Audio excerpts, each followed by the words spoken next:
everybody for coming out on such a cold night. Is this really College Station? I expected to be enjoying 75-degree temperatures now, and here it is in the 30s or 40s. I got that in Tokyo, but I expected a little more warmer place here. But in a way, College Station and Wellborn have always been warm to me. They've always felt like home. They've always felt like when I retire from journalism, I'm going to go back to Texas, and I'm going to live in Bryan, where I was born, and teach at Texas A&M. And I guess my dream came true. I grew up in the shadow of Kyle Field, down on Highway 6. That's me as a student when I was 8 years old. As you can probably see, that's me with my A&M Consolidated sweater on. But in the background there is the old Highway 6, and if you notice, it's not really, well, it's paved, but it's the old kind of black topping pavement back then. And Highway 6, as Henry is smiling, he knows that's the old Highway 6, which ran from, well, it ran from Waco, I guess, all the way down to Houston.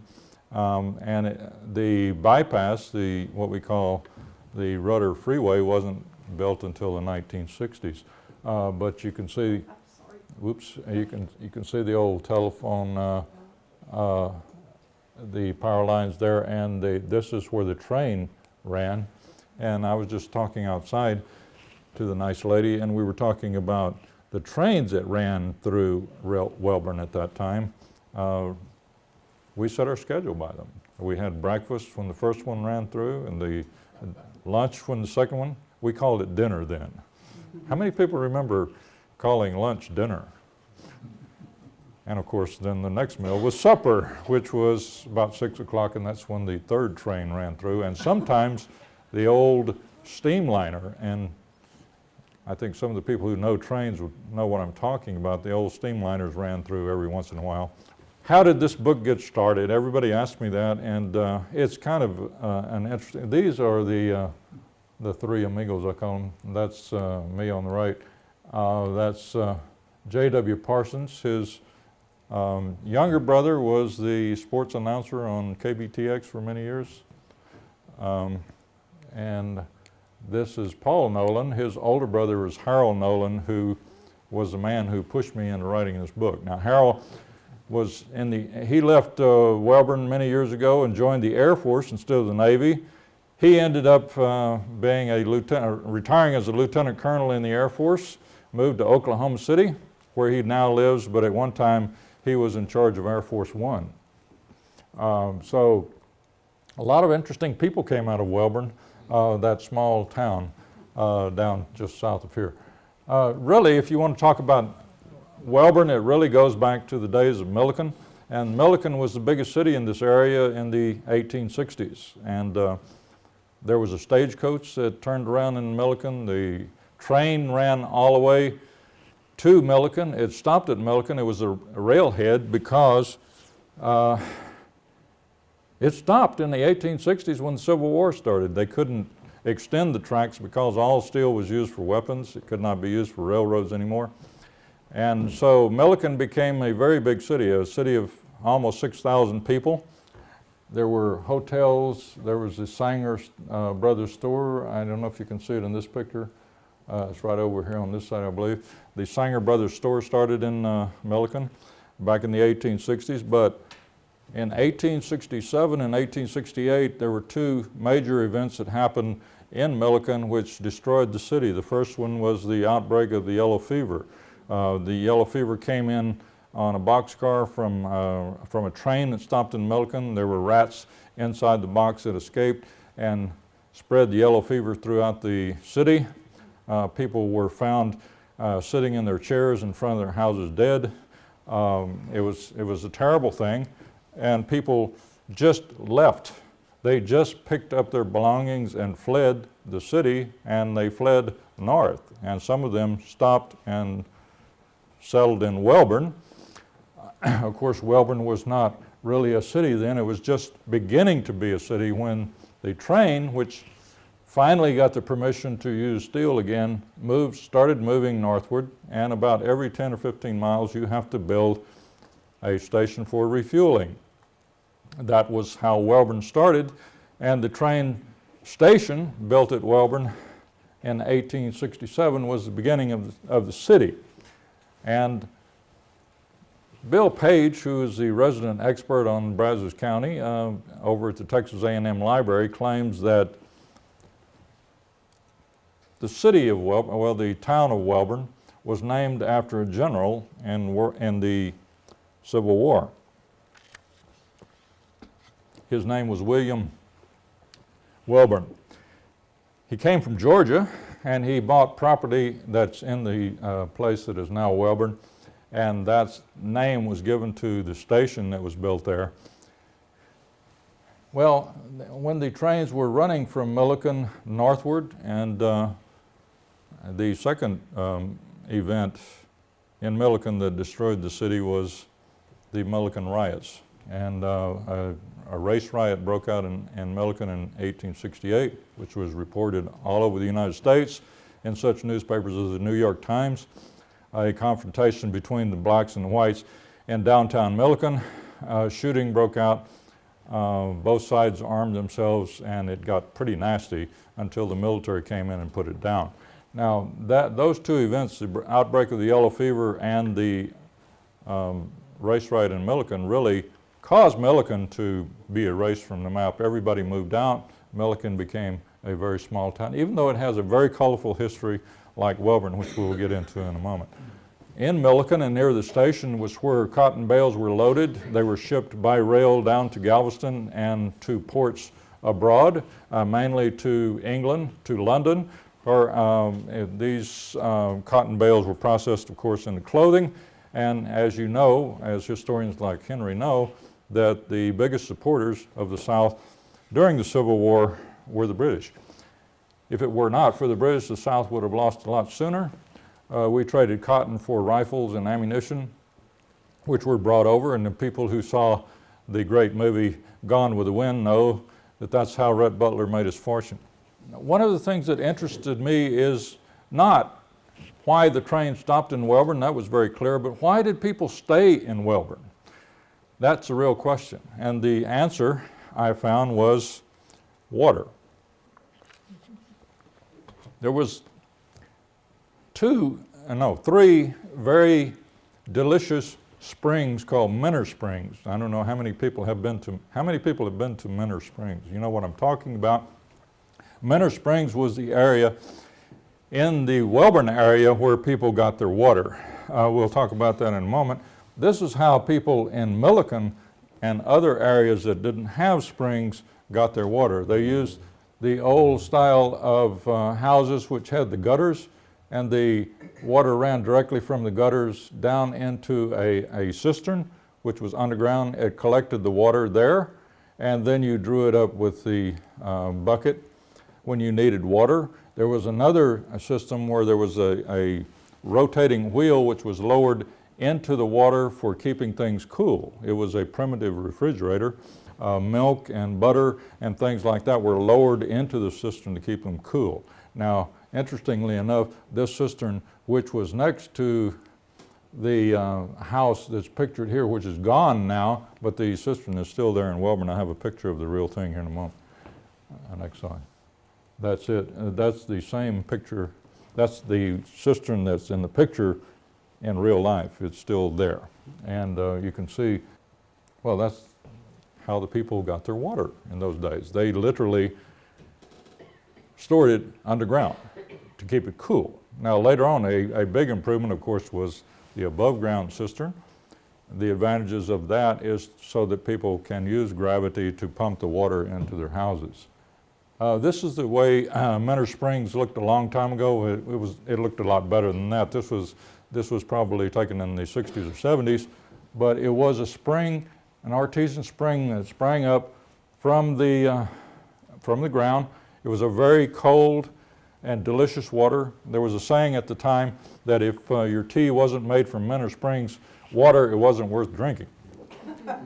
Minar Spring. Actually, people came to Minar Springs to get their water in wagons like this with the two 55-gallon barrel, wooden barrel drums on the back. They unloaded a barrel, dipped it into the water to fill it up, and of course the water level of the spring went down. They had to wait a few minutes or several minutes. The water level always came back up, and you saw the long lines of people coming from all over this area to get their water. Now, the railroad established Wellborn, but the people who built Wellborn, the town of Wellborn, were the Reuters who came over from Fredericksburg. This is Adam Rotor, the first man who came over. He didn't speak much English. He had come over from Germany in the 1840s, and he lived in Fredericksburg, and then he got a letter from a man over here saying that this was really good growing land over here in the Brazos Valley near the Brazos River and the Brazos Bottoms. You could grow anything. And so Adam Reuter read that letter and came over here and set himself up here in the Wellborn area.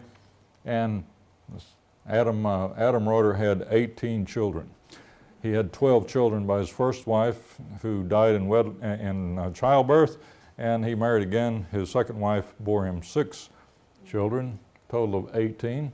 We'll see the first 5. These are the first 5, and these are the 2 men here who built Wellborn. These are the 2 boys. The first 5 boys are the original builders of Wellborn, and this is John right here in the middle, who did most of the building. Starting about the 1870s, we see Wellborn built up. This is the old Reuter Residence of the original family that was torn down many years ago, but you can see this architecture, the old gingerbread design of very intricate carving. You see the old picket fence and the old glass panes, some of them brought over from Europe. So this was a style. This was high class. This was the way the rich people lived back in the 1860s. Unfortunately, that old house was torn down, although there is a house that still stands in Wellborn. It still belongs to the Reuter family, to Sam Rotor. Does anybody remember Sam Rotor? You remember Sam? He was a justice of peace in Wellborn during the 1930s. This is how Wellborn looked around 1893 to 1900 period. This is the oldest known photograph of Wellborn, and all of these stores, this is a mercantile store. All of these stores belong to the Reuters. This is the depot here, and this building right here is the saloon. Wellborn was notorious in this area for drinking, and there were 2 sides, of course, the drinking side and the people who didn't want them to drink, and there was often confrontations, there were assassinations, there were shootings, there were killings, and most of it revolved around drinking. And in Texas, there were only 3 places in Texas at this time in the 1860s which had a still, and Wellborn was one of them. A lot of drinking and carousing and shooting and fighting and so forth went on in this area, Wellborn. All of these buildings are gone now, including the depot, which was removed in 1963. You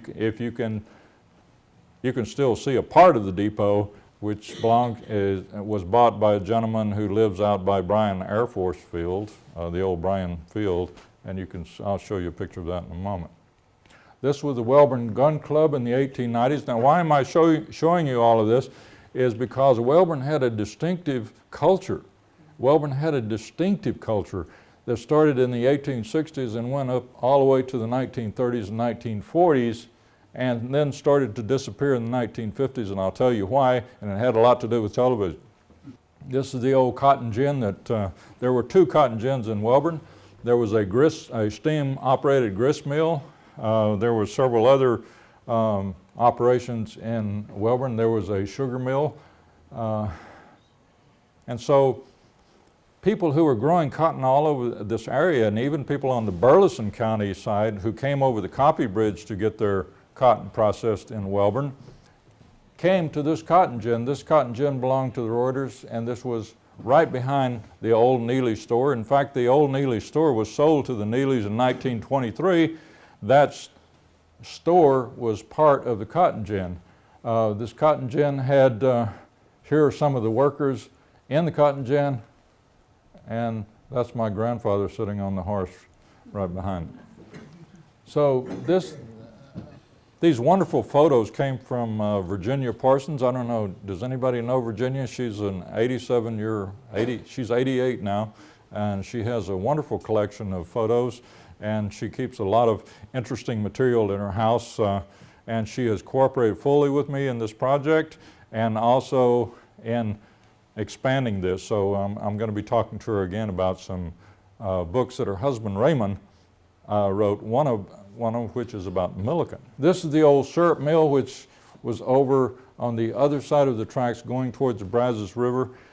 They used to grow sugar cane in Wellborn, and it was one of the main crops at one time, and that sugar cane was processed into syrup here at the syrup mill. Notice the photographer's shadow on the ground.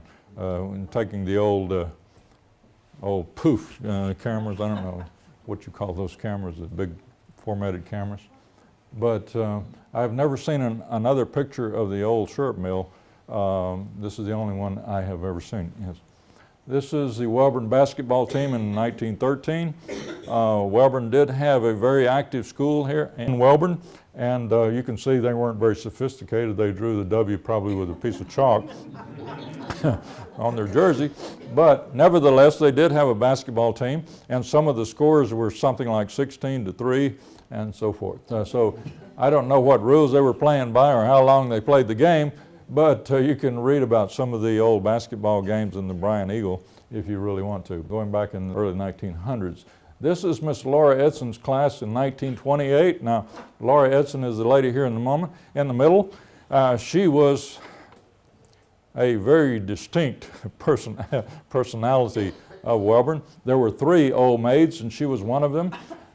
They lived on the hill, 3 old maids that lived on the hill. Laura taught school for about 30-something years. She taught at Wellborn first, and then she moved on up to A&M Consolidated after the consolidation, but she was a holy terror, according to my brother who went to school under her. She would use the plants out, he called them seene beans. Anybody know what a seene bean plant is? You don't, okay. Well, she would use the plants, and she would use them to whip the children if they misspelled a word or if they acted up in class. She would wrap them with the seene beans. According to my brother, she wore out all of the seene beans behind the school. But these are some of the children. Notice, if you look closely at the photographs, very few of the children are actually wearing shoes. Some of them are wearing shoes, some of them are not. So children were going to school barefooted. There were minorities in the class. It was a very interesting time, and Laura Edson was one of the great teachers. Anybody who studied under her and got wrapped with a seene bean knew how to spell. You did? Yeah. Yeah. It's a very interesting story about, and a very tragic story about Laura. She was found floating face up in a cistern at the end of her life, and some people say that she jumped into the cistern, some people to commit suicide, and other people say that she was leaning over and fell into the cistern. Well, a man named Burkhalter climbed in and pulled her out of the, didn't pull her out, but pulled her up, and they hauled her out. She weighed over 200 pounds, so I don't think he pulled her out.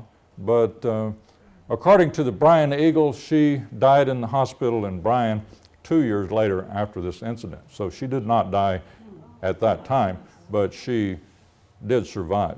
Okay, this is the old Baptist church in Wellborn. There was also a Baptist church and school in the same building in Minar Springs. So Minar Springs, it was interesting because some of the kids who were born on the, the west side of the railroad track went to Minar Springs, and those that were born on the east side of the railroad track went to the Wellborn School. So this was the Wellborn Baptist Church, which was torn down a long time ago, but this is how it looked at that time. This is about 1955. This is the old community center, the one that existed before the current community center, and you can still see The graveyard is back over in this area. The old school used to be over here, and there used to be a windmill. Does anybody remember the windmill in Wellborn? Mrs. Williams is nodding her head again. But there was a windmill that was set up right over here next to the school that had drilling down to over 350 feet. It was some of the best water in the area, and it paved the way for the Wellborn Waterworks, which was set up by J.O. Alexander later. This is how the old Wellborn Schoolhouse looked. It wasn't much, but it was an old one-room schoolhouse. They had grades 1 to 3 and then 3 to 6 or something like that. They grouped the grades. There weren't individual grades, so Miss Laura was teaching different groups of students rather than different grades of students. This is the old Wellborn Jail, and it's still there. Wasn't much for that either. But there are some really interesting stories about the old jail in Wellborn. One of these stories was that there was an African-American couple who were fighting, and there was some drinking going on apparently. And the sheriff, whose name I can't recall right now, put them both in jail, but they were still fighting in jail. So he just couldn't get them apart. So he whipped out 2 different pair of handcuffs. He handcuffed the woman to one side of the jail and the man to the other. So they apparently screamed at each other until they got hoarse, I suppose. But it seemed to work. Another story was, another story was that there was a man who was interned in the jail. There had been a tremendous fight in the saloon the night before, and so the man went home, got his shotgun, and shot the guy between the bars, killed him.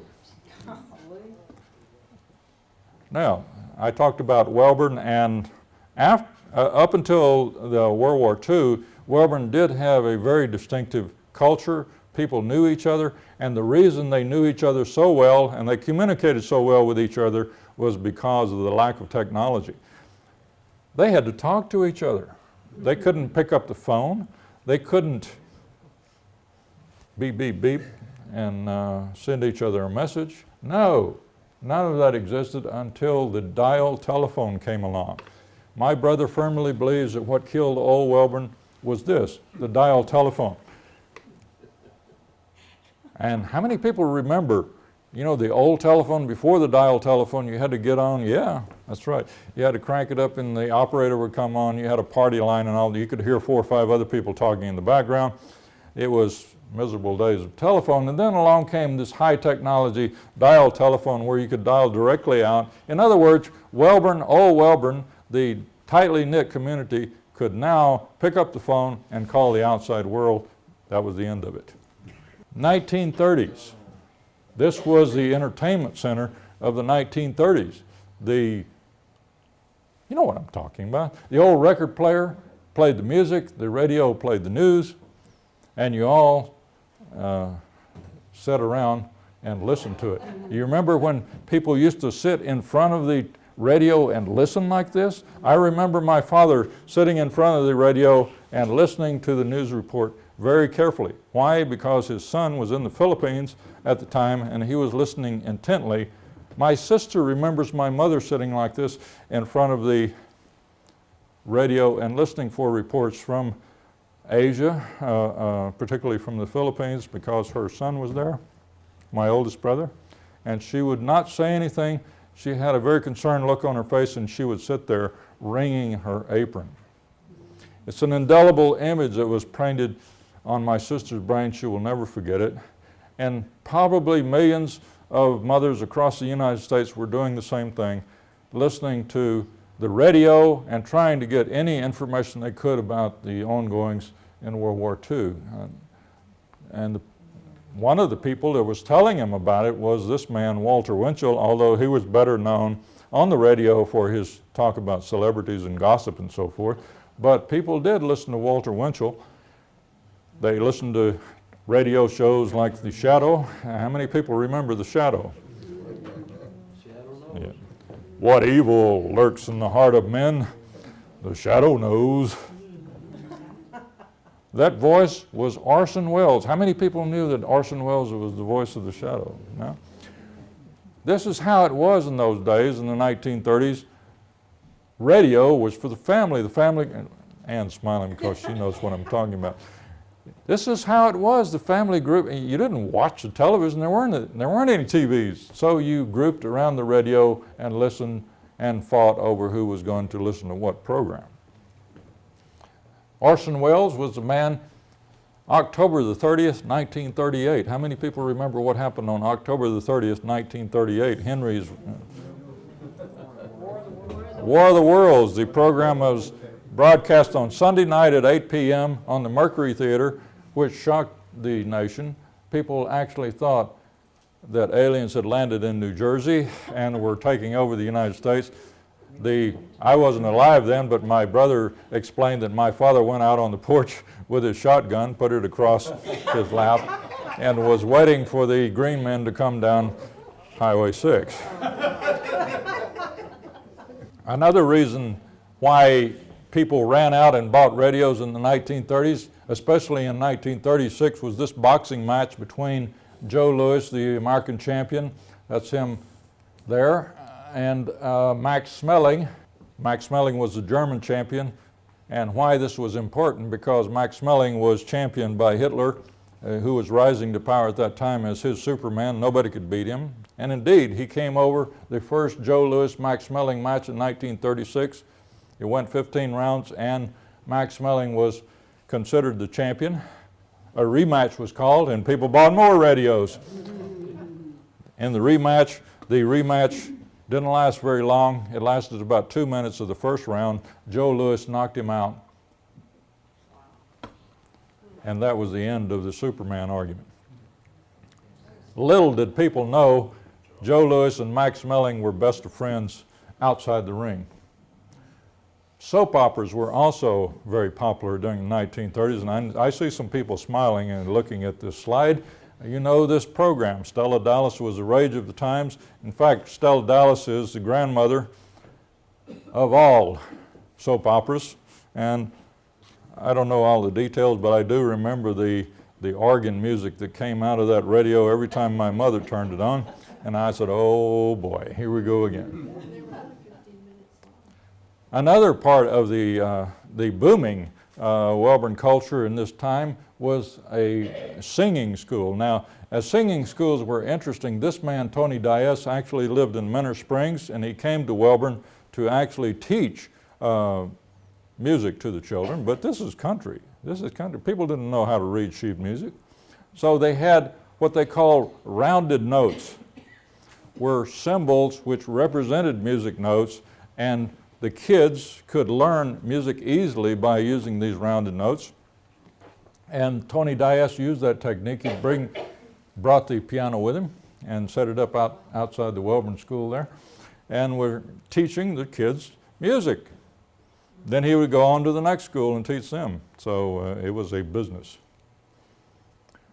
Now you were talking about the steamliner that came through Wellborn every once in a while. It was something, wasn't it? This thing was ultra modern. It was very fast. It was very good looking. And this one doesn't show it, but there was a glass bubble up on top of one of them. Do you remember that?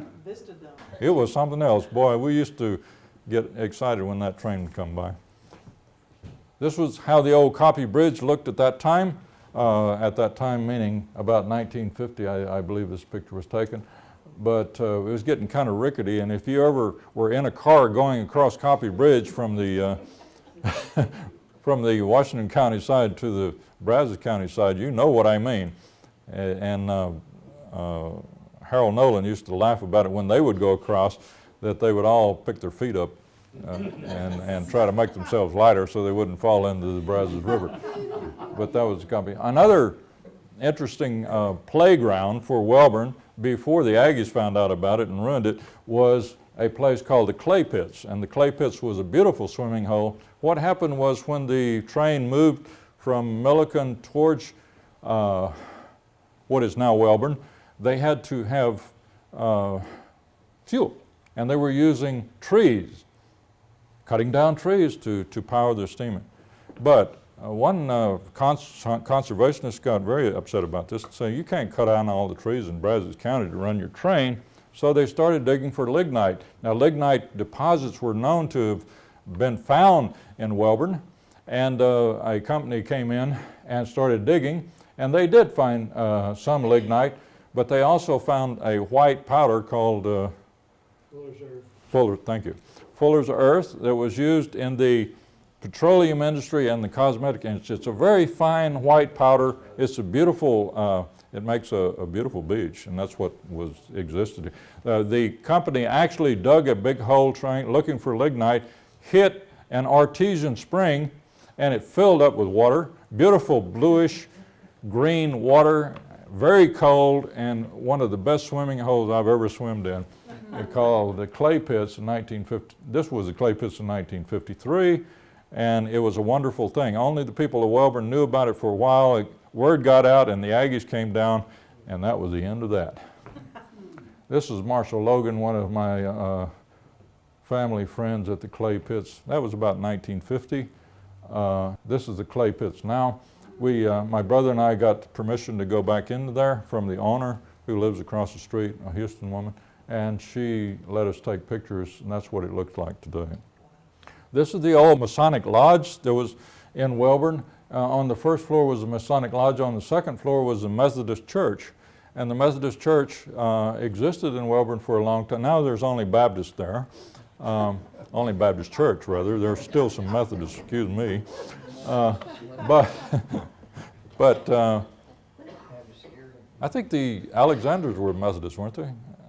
J.O. Alexanders, Nan, I believe. But the Methodists have a church elsewhere, but they did meet in this for a long time. And when this building was torn down, they did rebuild the old Masonic Lodge, which is called the Reuter Lodge. It's still there in Wellborn now. This is how Wellborn Station looked about 1960, just before it was torn down. I have some really good memories of that. I used to get on the train there and go to Bryan with my mother. We would go shopping. I was about 5 years old, and I never will forget that old conductor. We call the porter. Porter, thank you. In his white starch jacket, a colored man, and he would put that aluminum stool down, and we would get on the train, and he'd say, "All aboard!" I thought that was the coolest thing in the world. And then you would pull out of the station, and he'd pull up that stool. That was cool. This is the way the old entrance to the Wellborn Cemetery looked, and notice it was made out of stone, and that old stone was put together by a man whose name I can't remember now. Had one arm. My brother helped him by lifting the stone. The reason he had one arm was because he was hanging his arm out the window riding down the road, and a car came from the other direction and knocked it right off. That was not an uncommon thing in those days when all the cars were convertibles and people were hanging their arms out the sides. That old stone fence was knocked down by a car and torn down after it was knocked down. And of course the entrance looks totally different now. This is J.W. Parsons, one of the Three Amigos there in the beginning at Minar Springs in 1953. This is how the old Minar Springs looked.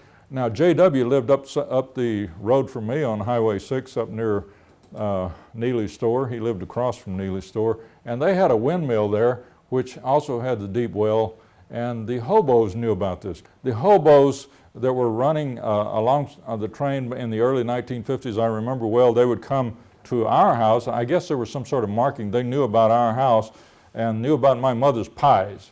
And so my mother would leave a pie out in front. She would tell my sister and I to go in the back of the house and lock the door, and the hobo would come up and get the pie. And he would always ask my mother, "Do you need some help around, lady?" But they were willing to work for room and board or whatever.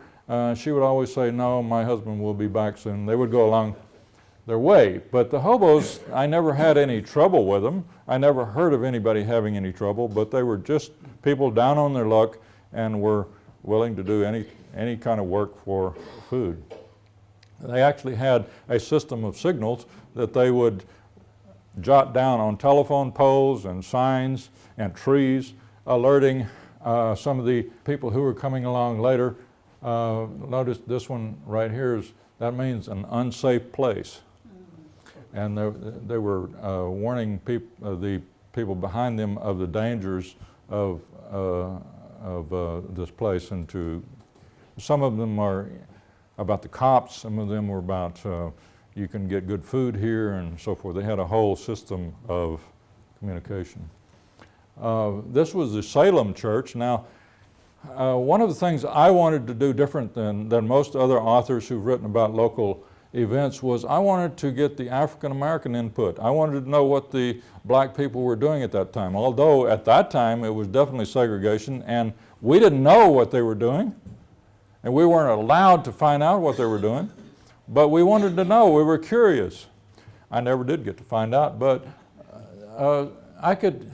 this is an interesting story because at J.W. Parsons' house, my sister was friends with J.W.'s sister. And they, on a Sunday night, they would climb up in the tree in front of the Parsons' house and listen to the songs emanating from the Salem Church, which was over behind the Wellborn Cemetery.